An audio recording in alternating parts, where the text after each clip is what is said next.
आदिवासियों ने अपने मालिकाना हक के लिए दिया कलेक्टर साहब के लिए ज्ञापन। आदिवासी एकता, आदिवासियों पर जुल्म ढाना बंद करो, बंद करो, बंद करो। आदिवासियों पर जुल्म ढाना बंद करो। आदिवासियों के पट्टे वापस दो, वापस दो, वापस दो। आदिवासियों के पट्टे वापस दो, वापस दो, वापस दो। इंकलाब जिंदाबाद, इंकलाब जिंदाबाद। भारत माता की जय। क्या हो गया है?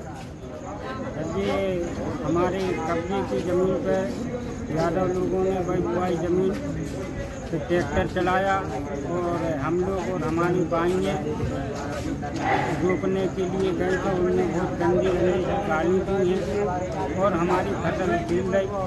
इसी की बात सुनाने के लिए कलेक्टर महोदय जी के पास आए थे कि सर हम लोगों के साथ बहुत बड़ा अन्याय अत्याचार हुआ। क्या नाम है उन जिनने कब्जा किया आप लोग की ज़मीन पे? वीर सिंह, पिता उत्तम,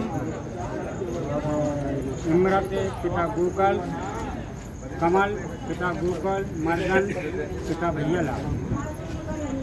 क्या कह रहे हैं ये लोग? ये लोग कह रहे हैं गौड़ साले जंगली अगर यहाँ पर खेती करने आए तो जान से मार देंगे। हमारा ट्रैक्टर है, हम ट्रैक्टर का हमारे बीमा है, हम जान से मार देंगे जो सामने आएगा हमारे। आज कलेक्ट्रेट आए हैं, ज्ञापन दिया है, अधिकारियों ने क्या आश्वासन दिया है? कलेक्टर साहब ने आज तो कलेक्टर साहब तो नहीं आए हैं और दूसरे अधिकारी लोग आए थे तो बोल रहे थे कि हम कलेक्टर साहब की यहाँ की बात तुम्हारी है। क्या नाम है आपका? हमारा राम सिंह गौड़, कहाँ के रहने वाले? देवडोंगरा, वही मौजा की जमीन है। विधानसभा कौन सी है? विधानसभा तमोल। कहाँ से आए हैं? आज क्या आवेदन दिया है? हम लोग ग्राम पंचायत हरदुआ खुर्द से आए हैं श्रीमान कलेक्टर के पास। मौजा देवडोगरा में मेरे बाप मोतीलाल कब्जा कर रहा है शुरू से, सन 65 से कागज किया है, आज तक हम लोग करेंगे। मेरे पिताजी तो स्वर्गवास हो गए और इसके बाद में पट्टों के आदेश हुए सर जी, तो जो कब्जेदार हैं उनको आज तक पट्टे नहीं दिए गए। गैर कब्जेदारी आदिवासी ही बन करके लोधी समाज, यादव समाज के पट्टे बनवा लिए। जो कागज हैं खून पसीना लगाया, पेड़ मेल डाली, उनके लिए कोई पट्टा नहीं दिया गया। उतना से 20 साल होवे जा रही सर जी, आज तक मैं इसके कलेक्ट्रेट या तहसील के चक्कर काट रहे। आज भी कलेक्टर साहब को सुनाने आया था, मैं अपने पिकअप लेके, गरीब आदमी, बाल बच्चे उठा पटक नहीं खा रहे। आज मेरी खेती बोनी हो चुकी है, मैंने मक्का अब बोई थी। इन लोगों ने, यादव लोगों ने गुंडागर्दी से ट्रैक्टर चला दिया सर जी, मेरी फसल उखेड़ दी। पुलिस भी गई, पुलिस भी डांट रही थी कि साले अगर खेती नहीं छोड़ोगे तो जेल भेज दूंगा। यादव लोग गुंडागर्दी से तलवार कुल्हाड़ी लेके हम लोग को व्यवसाय को लेकर कलेक्ट्रेट आना हुआ। ये ग्राम गणेशपुरा हरदुआ जो मनका के पास है, दमोह विधानसभा क्षेत्र का गांव है। यहाँ पे आदिवासी लोग पिछले 40-50 साल से जिस ज़मीन पे खेती कर रहे थे, उस ज़मीन पे इन्हें अपनी बोनी कर दी थी, पर कुछ लोगों ने वहाँ पुलिस के कुछ सिपाहियों को लेके जाके इनकी ज़मीन दोबारा से वहाँ बोनी करवा दी।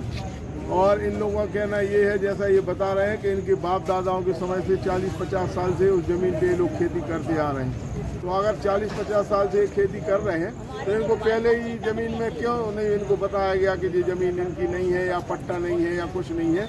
और जब 50 साल इनकी खेती को हो गए तो इसके बाद आज इनसे कहा जा रहा है कि ये ज़मीन आपकी नहीं है। तो इस प्रकार का अन्याय पूरे मध्य प्रदेश के अंदर आज हम हर जिले में देख रहे हैं। जगह जगह अभी रैली में एक घटना हुई जिसमें एक दलित समाज के युवक की हत्या की गई है।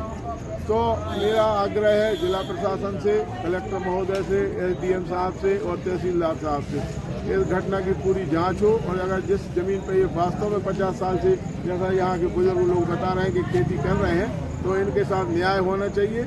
और पुलिस वाले जाके, पुलिस का काम किसी की ज़मीन पे जाके खेती करवाना या बोनी करवाना नहीं है, ये काम राजस्व विभाग का रहता है। तो मैं चाहता हूँ इनके साथ न्याय हो। आज यहाँ 40-50 लोग आए हैं, अगर इनके गांव में इनके साथ नहीं न्याय होगा तो ये मैं बच्चों की उसी ज़मीन पे धरना पे बैठेंगे। कांग्रेस का क्या अल्टीमेट होगा अगर मांगे इनकी पूरी नहीं होगी? देखिए, हम तो चाहे दलित समाज का आदमी हो, पिछड़े वर्ग का हो, आदिवासी हो और चाहे महिलाएं हों, अगर किसी भी समाज के साथ अन्याय होगा, किसी के साथ उसकी आवाज़ नहीं सुनी जाएगी, तो हम लोगों की ये ड्यूटी है विपक्ष के होने के नाते कि हम उस समाज के लोगों के साथ खड़े हों।